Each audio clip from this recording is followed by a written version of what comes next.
puedan conocer a Cristo. Amén. Así que hoy día quisiera hablarles acerca de algo que es el Evangelio. Yo creo que muchos, hay una pregunta que creo que todos nos hemos hecho, de qué es exactamente el Evangelio, de qué se trata el Evangelio, de qué se trata venir a la iglesia, de qué se trata asistir nosotros a la iglesia, de qué se trata esta reunión.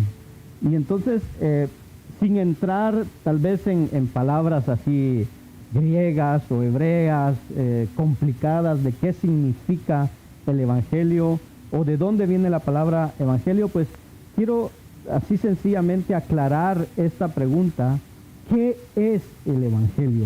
Y aunque tal vez la mayoría de los que estamos nosotros aquí hemos escuchado o estamos familiarizados con lo que es el término Evangelio, o hemos escuchado hablar acerca del Evangelio, a veces el contenido de esto es un poco confuso para nosotros y no entendemos qué es el Evangelio. ¿Amén?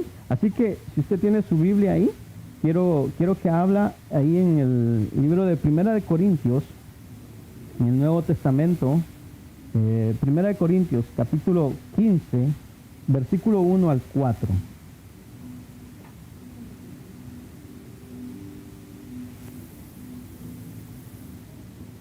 Primera de Corintios, capítulo 15, versículo 1 al 4. Yo sé que estamos un poquito incómodos, pero voy a pedir que si nos ponemos de pie para leer la palabra de Dios. Amén. Primera de Corintios, capítulo 15, versículo 1 al 4. Dice así la palabra del Señor. En el nombre del Padre, del Hijo y del Espíritu Santo. Dice 1 Corintios 15, 1 al 4. Además os declaro, hermanos, el Evangelio que os he predicado, el cual también recibiste, en el cual también perseveráis, por el cual asimismo, si retenéis la palabra que os he predicado, sois salvos, si no creísteis en vano. Porque primeramente os he enseñado lo que asimismo recibí, que Cristo murió por nuestros pecados, conforme a las Escrituras. Amén. Vamos a orar y vamos a pedirle al Señor que hable a nuestras vidas en esta tarde. Amén. Padre que estás en los cielos, te damos gracias, Señor, por este momento que nos permite estar aquí reunidos. Señor, gracias por cada uno de los que estamos aquí, Señor. Te hemos adorado, te hemos exaltado, Señor. Hoy pedimos que a cada uno de nosotros, los que estamos aquí, hables a nuestros corazones, a nuestras mentes, Señor, y que tu palabra, Señor, pueda ser sembrada en cada una de nuestras vidas, Señor, en cada uno de nosotros, y que pueda producir frutos en abundancia, Señor, en el nombre de Jesús. Gracias te damos. Amén y amén. Puede tomar su asiento ahí donde está.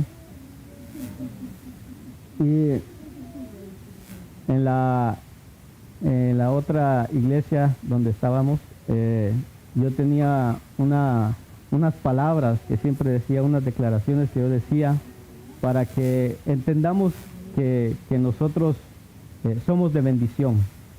Y ya en este momento, pues el Señor también ha puesto en mí estas palabras para que nosotros las podamos repetir y que podamos entender qué es esta obra. Y esta es la declaración. Quiero que repita después de mí. Jesús dijo: yo soy el camino, la verdad y la vida. No hay camino, no hay verdad y no hay vida sino en Jesús. Amén. Y esa nos va a ser nuestra declaración. Quiero que preste atención en este resumen acerca de lo que vamos a ver hoy día. Y el resumen de toda esta enseñanza dice así: el Evangelio se refiere al mensaje central del cristianismo sobre la salvación provista por Dios a través de Jesucristo, enfocándose principalmente en su muerte, sepultura y resurrección. Esto es el Evangelio. El Evangelio se refiere a esto, al mensaje central del cristianismo sobre la salvación provista a través de ¿quién? Jesucristo, y enfocándose principalmente en su muerte, en su sepultura y su resurrección. Ahora, ¿por qué les doy este resumen? Bueno, es para que tengamos una idea de lo que se trata la enseñanza y que si en el desarrollo de toda la enseñanza hay cosas que tal vez son difíciles de entender, pero este pequeño resumen les da una idea de qué es la palabra de Dios, qué es lo que estamos enseñando. ¿Amén? Entonces, hay muchas presentaciones acerca de lo que es el Evangelio, conocidas y que son muy populares, y presentan el Evangelio muchas veces de 2, 3, 4 principios fundamentales. Y estas presentaciones o estos resúmenes pueden ser de utilidad, pero en una forma más completa de nosotros poder entender el Evangelio, entender el mensaje de Dios, es por medio de una historia, como una historia. La verdadera historia del Evangelio habla de nuestros más puros deseos y de nuestros anhelos más profundos. Y esta gran historia del Evangelio se resume en 4 capítulos. Y eso es lo que vamos a ver hoy día. Número 1, la creación. Ahí empezamos con el Evangelio, la creación. El mundo para el que fuimos hechos, este mundo. Esta historia no comienza con nosotros, porque pensamos que a veces nosotros somos el centro de las cosas. Y no, esta historia comienza, pero no con nosotros, sino con Dios. Ahí comienza el Evangelio. En el fondo, todos sabemos que esto es verdad. Sabemos que somos importantes, cada uno de nosotros, de los que estamos aquí, somos importantes, que hay algo grande, que hay algo majestuoso, que hay algo eterno en la humanidad, pero también sabemos que no somos supremos y sobre todo que no somos eternos, que un día pues nos llegará la muerte y que no tenemos todo el poder, que no somos todos poderosos. Entonces, cuando nosotros sabemos eso, que nosotros no somos ni supremos, ni somos eternos, ni que tenemos todo el poder, entonces a nuestra mente viene que existe alguien o existe algo mayor a nosotros, quien fue que nos creó. Y la Biblia nos dice que este alguien, que es más supremo, que es más poderoso y más alto que nosotros, que es infinito, que es eterno, que es inmutable, que creó todas las cosas, la Biblia dice que Él es Dios. Y entonces Génesis 1:1 nos dice cómo fue que Dios creó esto.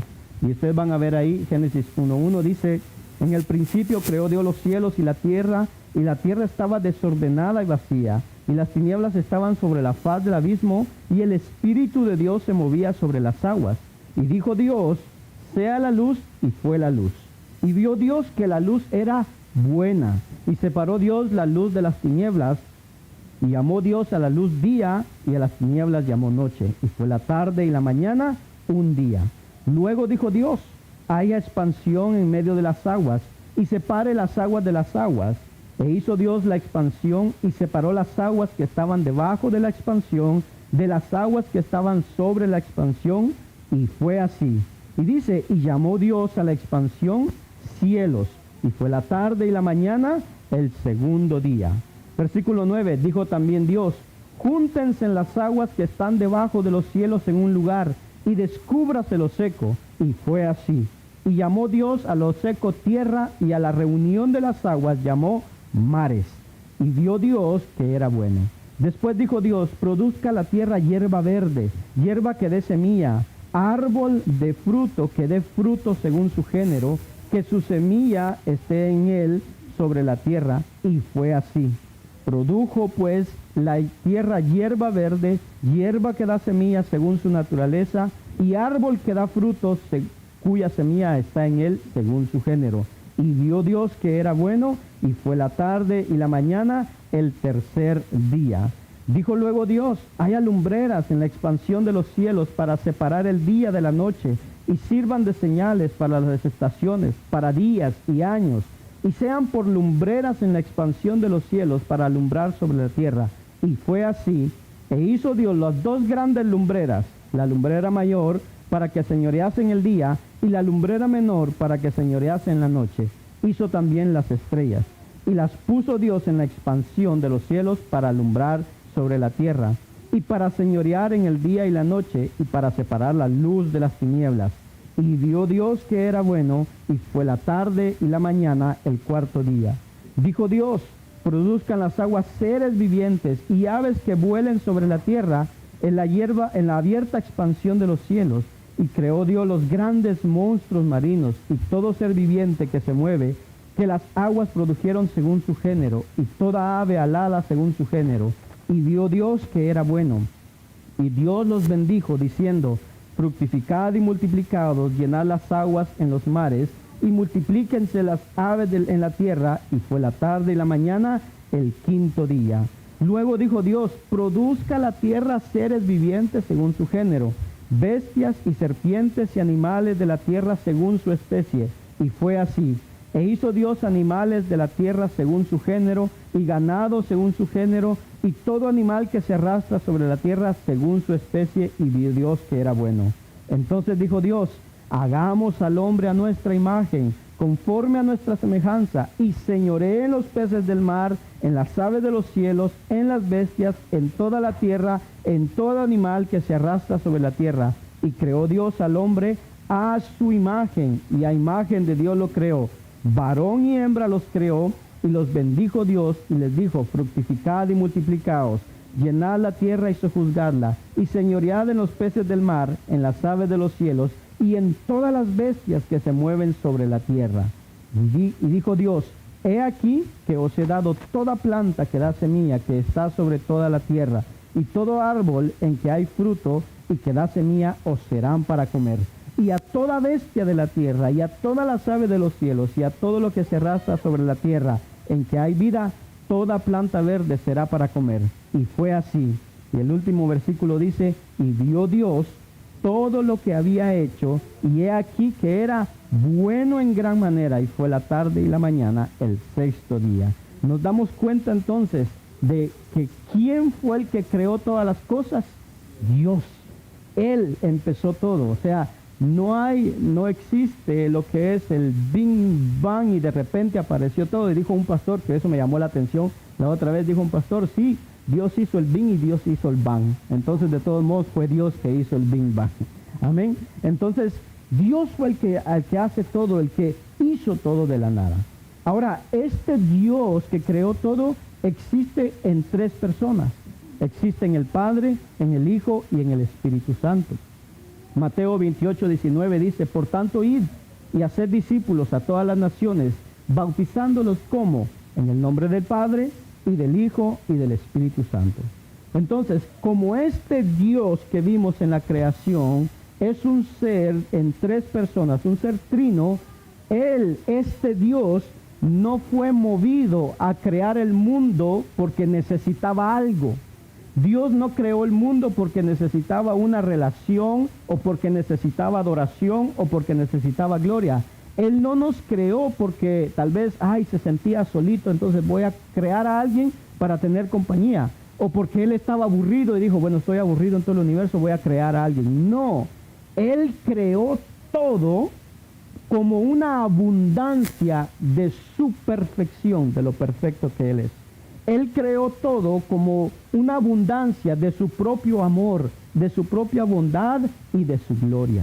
Dios creó al ser humano, y dice con lo que leímos, a su imagen y semejanza. Versículo 27 de Génesis 1 dice: y creó Dios al hombre a su imagen, a imagen de Dios lo creó. ¿Cómo? Varón y hembra los creó. Y esto es lo que nos da a nosotros nuestra identidad y valor. También nos ha hecho humanos, es decir, cada uno de nosotros somos seres creados, dependientes de nuestro Creador. Aunque muchas veces queremos separarnos de Dios, nuestra vida depende de Él. Porque si Dios quisiera que al momento de que cada uno de nosotros saliera de la puerta y se acabara nuestra vida, se acaba. Y nadie puede decir nada.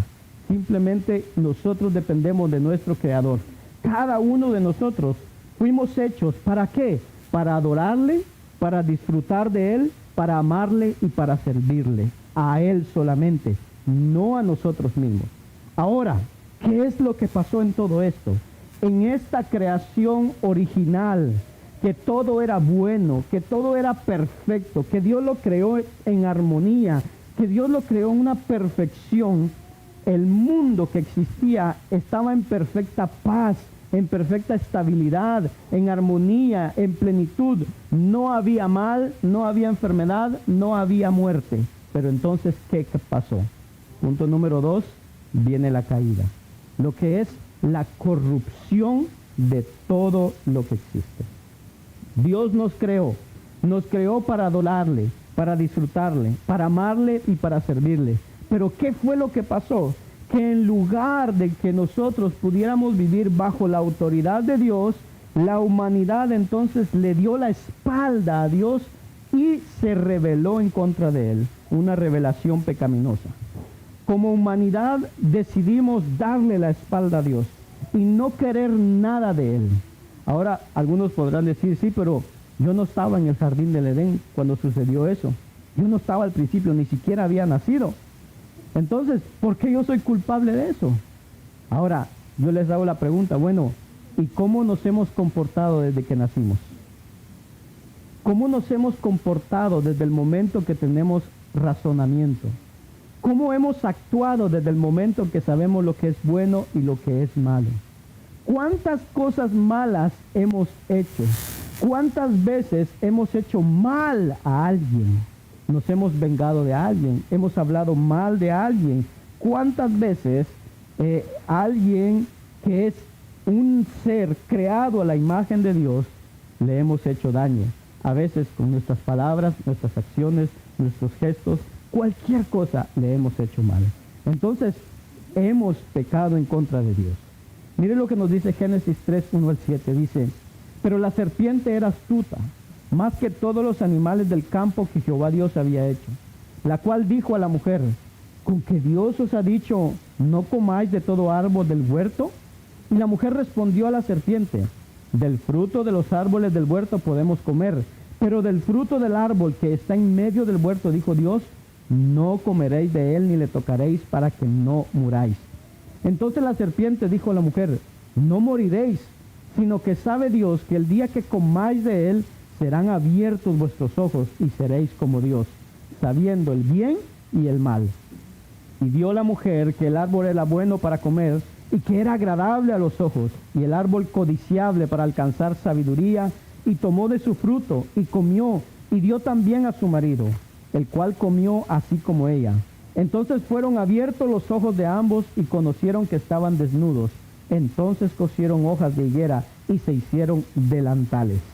Ve que fueron Adán y Eva los que pecaron. Entonces, ¿qué culpa tenemos nosotros? Eso podríamos preguntarnos. Yo no tuve nada que ver con eso. Bueno, la Biblia nos dice esto. Isaías 53 dice, todos nosotros. ¿Quiénes? Todos nosotros. ¿Qué pasó? Nos descarriamos como ovejas.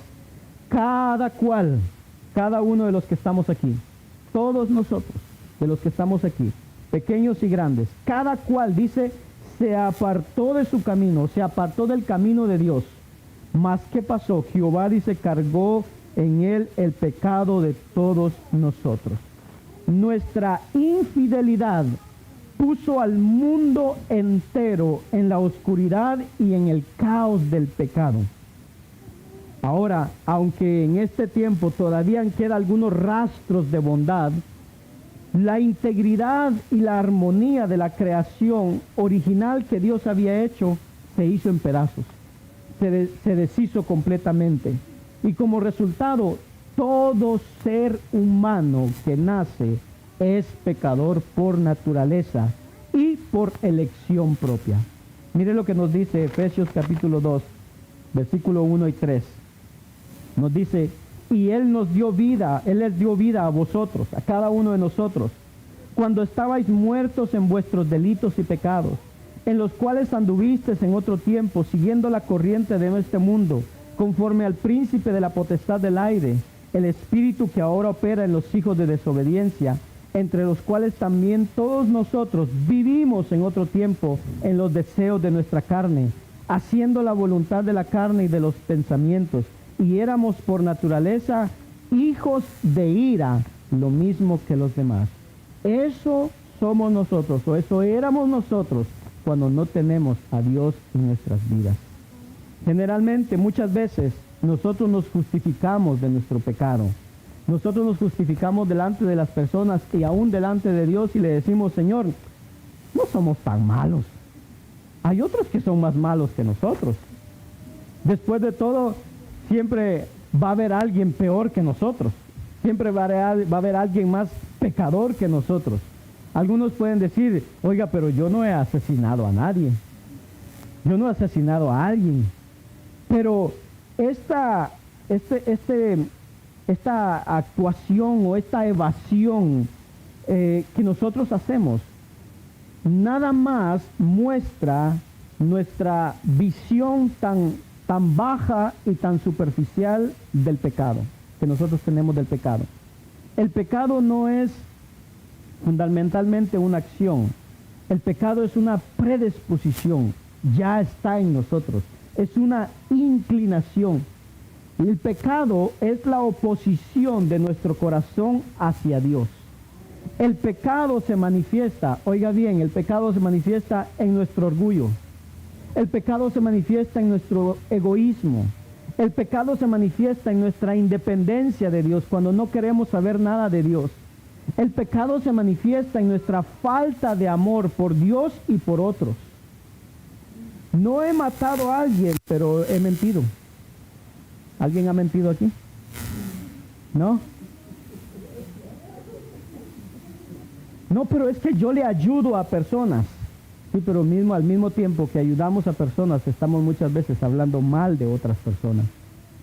Hemos andado muchas veces en adulterio, en fornicaciones, en borracheras, y todo eso hace que nosotros nos rebelemos en contra de Dios. Y eso es pecado.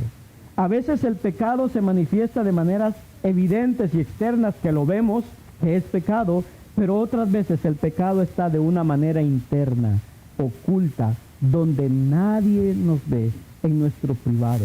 Ahí pecamos contra Dios. Dice Romanos 3:23, todos pecaron y todos están destituidos, o sea, fuera de la gloria de Dios. El pecado trae consigo dos consecuencias drásticas en nuestras vidas. Número uno, el pecado nos esclaviza. Romanos 6:17 al 18. Cuando nos alejamos de Dios, nos volvemos a otras cosas en donde tenemos esperanza de encontrar nuestra vida, nuestra identidad, nuestro significado y nuestra felicidad. Queremos encontrar gozo en esas cosas. Ahora, cuando nosotros nos vamos a esas cosas, nos volvemos a esas cosas, sea el trabajo, sea, qué sé yo, el alcohol, la droga, andar con mujeres, cualquier cosa, si nosotros buscamos en nosotros el gozo, si nosotros buscamos la felicidad en eso, pues esas cosas se vuelven nuestros dioses, que entonces vienen a sustituir al único y verdadero Dios, a lo que la Biblia llama ídolos. ¿Y cuántos muchas veces tenemos ídolos así en nuestras vidas? Que a veces no se ven, pero están en nuestro interior. Y entonces, ¿qué pasa con esos ídolos? Esos ídolos vienen y nos esclavizan. Esos ídolos vienen y demandan tiempo de nosotros. Esos ídolos vienen y demandan la energía, demandan nuestra energía, nuestra lealtad y hasta nuestro dinero. Todo lo que somos y tenemos termina siendo esclavizado por esos ídolos, porque empiezan a reinar en nuestra vida y en nuestro corazón. Y es por esto por lo que la Biblia describe el pecado como algo que se enseñorea de nuestras vidas, toma control de nosotros. Romanos 6:14 dice, porque el pecado no se enseñoreará de vosotros, pues no estáis bajo la ley, sino bajo la gracia. Cuando nosotros no estamos bajo la gracia de Dios, ese pecado viene y se enseñorea de nuestras vidas, toma control de nuestras vidas. Y el pecado entonces nos lleva a honrar y a dar culto, dice la palabra, a las criaturas antes que al Creador. Y empezamos a adorar esas cosas que ponemos como dioses o ídolos. Número 2, ¿qué más hace el pecado? El pecado, en segundo lugar, trae condenación. No solo somos esclavos de nuestros pecados, somos culpables por él, pero estamos ahora condenados delante del juez del cielo y de la tierra, que es Dios. Romanos 6:23 dice, porque la paga del pecado es muerte. Cada vez que nosotros pecamos,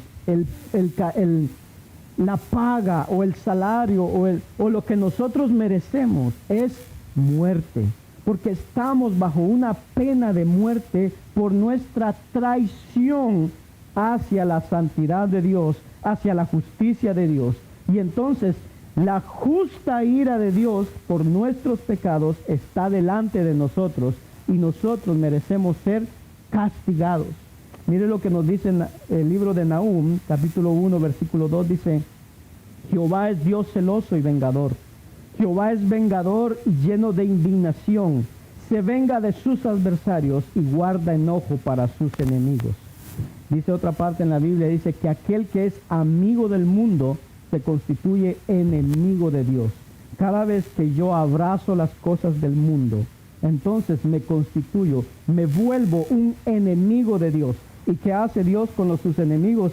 Dice que se venga de ellos, de sus adversarios, guarda enojo en contra de ellos. Juan capítulo 3, versículo 36 dice, el que cree en el Hijo tiene vida eterna, pero el que rehúsa creer en el Hijo, dice, no verá la vida, sino que la ira de Dios está sobre él. Pero en todo esto también hay una buena noticia, que es la redención, el perdón de nuestros pecados, y es donde Jesús viene para salvarnos. Toda buena historia tiene un héroe, y el héroe de la historia del Evangelio es Jesús. La humanidad necesita un Salvador, necesita un Redentor, un libertador que nos rescate de esta esclavitud y de esta condenación al pecado y que restaure el mundo a como era antes. Este libertador que viene es un ser que fue verdaderamente humano para pagar la deuda que nosotros le debemos a Dios. Pero también, aparte de ser humano, tenía que ser Dios, porque tenía que vencer el pecado. Entonces nosotros necesitamos a un sustituto, alguien que tome el lugar de nosotros, alguien que pueda vivir una vida de obediencia que nosotros no hemos podido vivir, porque nosotros hemos fallado en todo. Alguien que pueda estar en nuestro lugar y que pueda tomar nuestro lugar, que pueda llevar nuestro castigo, el castigo que nosotros merecemos por nuestra desobediencia y por nuestro pecado. Y es por esto por lo que Dios entonces envía ¿a quién? A Jesús al mundo para ser nuestro sustituto. Primera de Juan 4:14 dice, y nosotros hemos visto y testificamos que el Padre, Dios, ha enviado al Hijo, que el Hijo es ¿quién? El Salvador del mundo. La Biblia nos enseña que Jesús, la segunda persona de la Trinidad, fue totalmente divino, fue totalmente humano, nació de una mujer, vivió su vida en carne y hueso y sufrió una muerte brutal en una cruz romana allá en Jerusalén. Jesús vivió una vida de obediencia perfecta a Dios. ¿Para qué? Para perdonar nuestros pecados y entonces reconciliarnos con Dios. Hebreos capítulo 4, versículo 15 dice, porque no tenemos un sumo sacerdote que no pueda compadecerse de nuestras debilidades, sino uno que fue tentado en todo, según nuestra semejanza, pero sin pecado. Nosotros podemos confiar en Jesús para ser salvos de la ira de Dios, porque Él es sin pecado. Vivir esa vida de obediencia y perfecta hace de Jesús la única persona en la historia que no merece juicio. Pero en la cruz, Él tomó nuestro lugar muriendo por nuestros pecados. Él recibió la condenación y la muerte que merecíamos. ¿Para qué? Para que cuando nosotros ponemos nuestra confianza y nuestra fe en Él, entonces podamos recibir la bendición y la vida que Él ofrece, que es la vida eterna. 2 Corintios 5:21 nos dice que al que no conoció pecado, que fue Jesús, por nosotros se hizo pecado para que nosotros fuésemos hechos justicia de Dios en él. Jesús no solo murió en nuestro lugar, sino que resucitó de los muertos, manifestó su victoria sobre el pecado, la muerte y el infierno. Su resurrección es un evento crucial en la historia. Por eso usted en la historia ve que existe lo que es el antes de Cristo y después de Cristo, porque Él cambió completamente la historia. La Biblia lo llama las primicias, la evidencia inicial, la primer muestra de lo que es la regeneración universal que Dios está trayendo para el mundo. 1 Corintios 15, 20 a 28 nos dice: mas ahora Cristo ha resucitado de los muertos, primicia de los que durmieron es hecho, porque por cuanto la muerte entró por un hombre, que fue Adán, también por un hombre la resurrección de los muertos, que es Cristo. Porque así como en Adán todos mueren, también en Cristo todos serán vivificados. Pero cada uno en su debido orden. Cristo, las primicias, el primero. Luego, los que son de Cristo. Cada uno de nosotros, cuando confiamos en Cristo, seremos también resucitados con Él en su venida. Luego el fin, cuando entregue el reino al Dios y Padre, cuando haya suprimido todo dominio, toda autoridad y toda potencia, porque preciso es que Él reine hasta que haya puesto a todos sus enemigos bajo sus pies, y el postrer enemigo que será destruido es la muerte, porque todas las cosas las sujetó debajo de sus pies. Y cuando dice que todas las cosas han sido sujetas a Él, claramente se exceptúa aquel que sujetó a Él todas las cosas.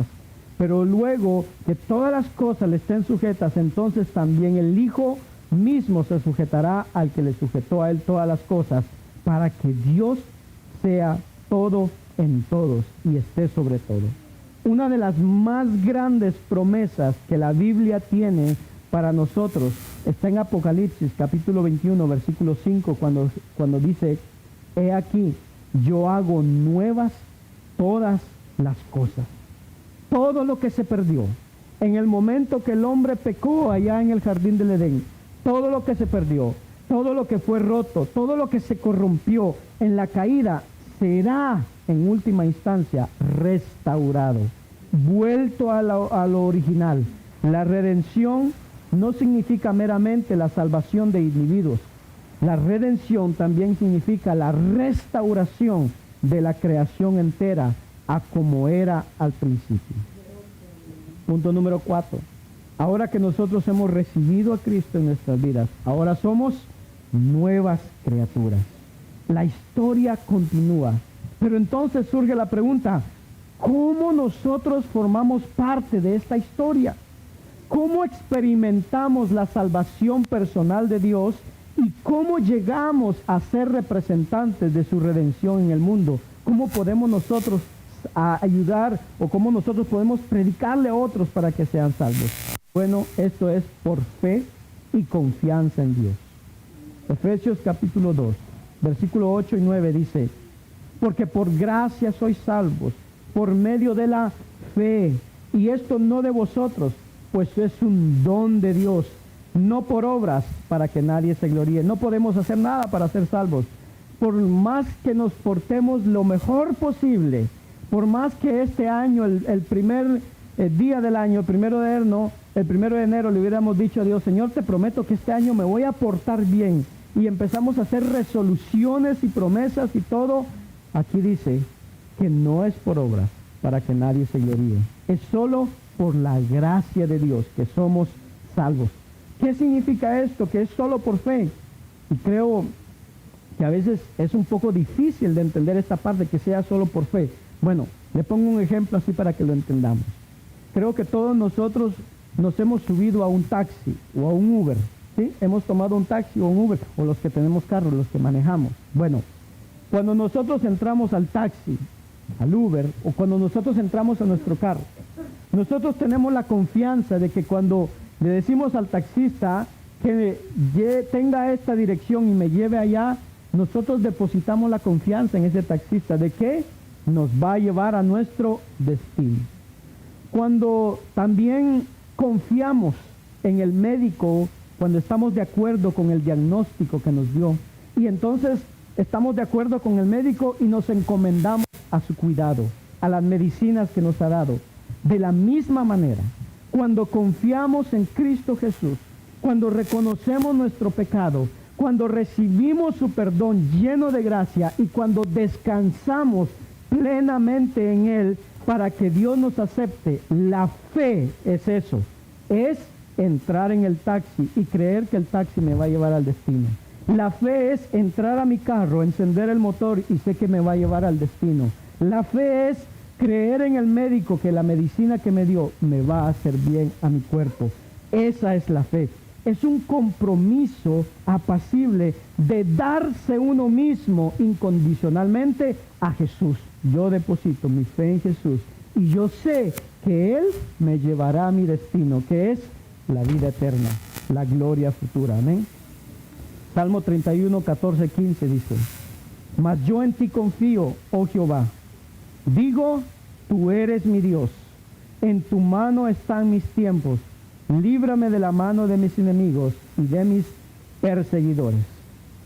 Entonces, esto es lo que significa creer en el Evangelio. Cuando confiamos en Jesús, somos librados de la condenación del pecado. Somos librados de la esclavitud. Cuando confiamos en Jesús, somos hechos libres para decir no al pecado y decir sí a Dios. Cuando confiamos en Jesús, somos hechos libres para morir a nosotros mismos y vivir para Cristo y sus propósitos. Cuando confiamos en Jesús, somos hechos libres para luchar por la justicia en el mundo. Cuando confiamos en Jesús, somos hechos libres para dejar de vivir para nuestra gloria y comenzar a vivir para la gloria de Dios. Cuando confiamos en Jesús, somos hechos libres para amar a Dios y amar a otros por la manera en que vivimos. Esto es el Evangelio. Dios ha prometido que Jesús volverá para que finalmente pueda juzgar al pecado y hacer nuevas todas las cosas. Hasta entonces dice que Él está reuniendo a gente para sí, de todas las naciones, de todas las tribus, de todos los pueblos, de todas las lenguas. Como parte de este grupo, de esta gente que está llamada y que ha sido enviada, tenemos el privilegio nosotros de unirnos a Él en su misión, como individuos y como parte de su familia espiritual. Por gracia podemos disfrutar de Dios, vivir nuestra vida para su gloria, servir a la humanidad y dar a conocer su evangelio a otros con nuestras palabras y nuestras acciones. Estas son las buenas nuevas del Evangelio. Esto es la verdadera historia del Evangelio. Se resume en 4 puntos: la creación, la caída, la redención de Cristo y nuestra historia que continúa. Así que esto quería presentarles hoy día. ¿Qué es el Evangelio? No es algo difícil, no es algo complicado, no es algo que nos viene a quitar libertades. Al contrario, nos viene a hacer libres en Cristo. Así que voy a pedir que se ponga de pie, vamos a orar y vamos a darle gracias a Dios.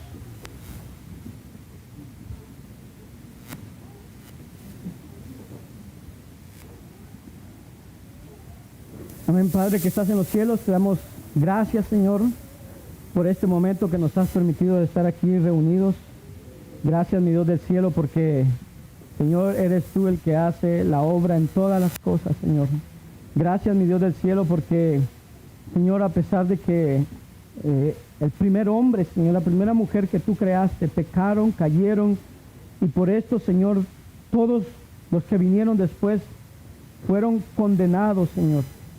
Gracias te damos porque llegó un momento en donde enviaste a tu Hijo a morir a la cruz, Señor, a vivir esa vida, Señor, de obediencia, Señor, entregar su vida, ser, Señor, crucificado, ser, Señor, recibir látigo, recibir insultos, Señor, recibir tantas cosas por amor a cada uno de nosotros, Señor, para que ahora nosotros podamos nuevamente, Señor, ser restaurados, ser perdonados y poder tener ese acceso a ti, y poder ahora venir delante de ti y no ser condenados, no ser castigados, Señor, sino que ahora ser aceptados, Señor, por medio de tu Hijo.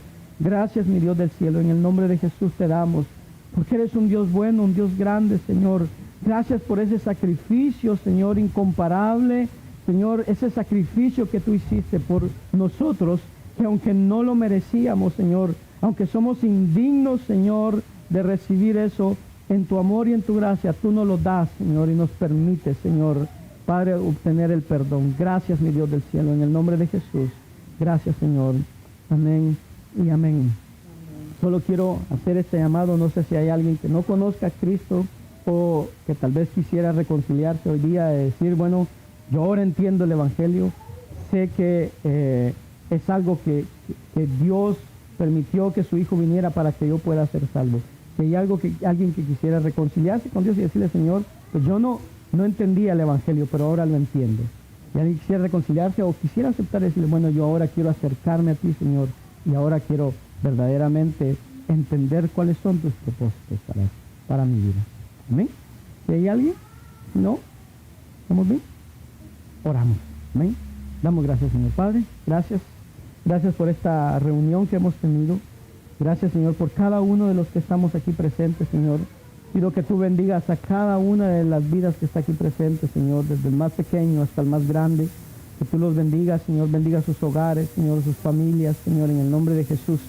Y que sea tu Espíritu Santo obrando en cada uno de ellos, Señor, en cada uno de nosotros, Señor. Que esta palabra pueda ser sembrada, Señor, en medio de nosotros, Señor, y producir frutos y frutos en abundancia, Señor. En el nombre de tu amado, gracias te damos, Señor. Amén y amén. Yo le voy a pedir que se siente un minutito. Quiero nada más presentarle rápidamente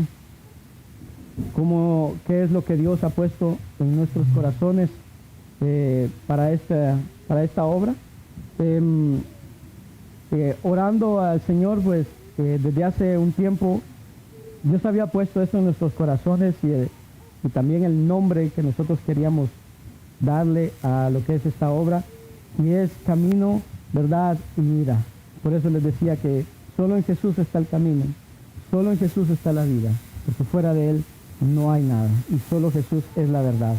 Entonces, esta obra, Camino, Verdad y Vida, es el llamado que Dios nos ha hecho para poder llevar el Evangelio a los inconversos. Es el llamado de Dios a ir por los apartados. Es el llamado de Dios a ir por los heridos por el enemigo.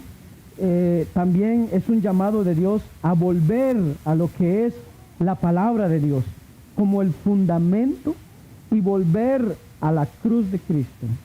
Volver a Cristo y a la cruz de Cristo, que es donde nosotros encontramos el perdón de nuestros pecados, la reconciliación con Dios y como resultado también la salvación de nuestras almas. ¿Cuál es en camino aquí en esta obra que vamos a hacer? Queremos reconocer a Cristo como la cabeza de la iglesia, y por lo tanto su palabra, la Biblia, que sea nuestra autoridad final y nuestra única regla infalible y verdadera de todo conocimiento, salvador, fe y obediencia. ¿Cuál es la visión que Dios ha puesto en nosotros? Pues la visión que Dios ha puesto en nosotros es ser una iglesia centrada en el Evangelio, apasionada por la gloria de Dios, comprometida en vivir nuestras vidas para su gloria, en dependencia del Espíritu Santo, dependiendo del Espíritu Santo. Ser una iglesia en donde Dios es el centro y su palabra es el fundamento en donde se edifica la iglesia. Esa es la visión que Dios ha puesto en nosotros. ¿Y cuál es nuestra misión que vamos a tener? Pues que Dios nos ha mandado a dar a conocer el Evangelio a través de nuestras palabras y de nuestras acciones, y que nosotros podamos servir en nuestra comunidad, aquí en San François, aquí en Laval, que nosotros podamos ser ejemplo y servir a la comunidad en las necesidades que tenga, y formar una iglesia de discípulos de Jesús que hacen discípulos. Así que yo le invito a que seamos parte de esto, cada uno de nosotros que podamos ser parte de esto, y que si usted conoce a alguien que no conoce de Cristo, que lo invite y que pueda venir y que pueda conocer el Evangelio de Cristo y que pueda tener esa salvación. Amén. Así que Yo le doy gracias a cada uno de ustedes que pudo haber venido hoy día, amén. Y los invitamos para el próximo sábado. Vamos a estar nuevamente aquí reunidos una vez más, aprendiendo de la palabra de Dios. Nuestra meta es llegar a que si nosotros logramos tener 15, 20 personas que están fijas, que están asistiendo, entonces poder buscar ya nuestro local y poder reunirnos en el local. Esa es nuestra meta. Ya tal vez el próximo sábado ya les explicaré un poquito más cómo vamos a ir avanzando. Esto es un llamado si ustedes quieren ser parte de esto. Amén. Oramos para ser despedidos, amén, y le doy gracias a cada uno de ustedes por haber estado aquí presente. Damos gracias a Dios, amén.